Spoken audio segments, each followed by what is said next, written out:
பிரியமானவர்களே, உங்க வாழ்க்கையில ஏதோ ஒரு காரியத்தை குறித்து அங்கலாய்த்து கொண்டு இருக்கிறீங்களா?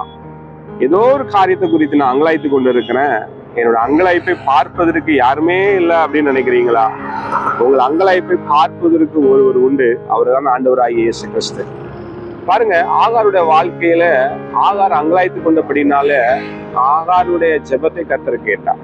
ஆகாருடைய அங்கலாய்ப்பை ஆண்டவர் அறிந்த தேவன், உன்னை ஆசீர்வதிப்பேன், உன்னுடைய சந்ததிய எண்ணி முடியாததா இருக்கும், உன்னை நான் ஆசீர்வதிப்பேன் என்று ஆகாரை பார்த்து ஆண்டவர் சொன்னார். ஆகாருடைய அங்கலாய்ப்பை பார்த்தபடினாலே ஆண்டவருக்கு ஆகார் ஒரு பேர் எடுக்கிறார். ஆதியாகமம் 16:13 நீர் என்னை காண்கிற தேவன் என்று ஆகார் கர்த்தருக்கு ஒரு பேர் எடுக்கிறார்.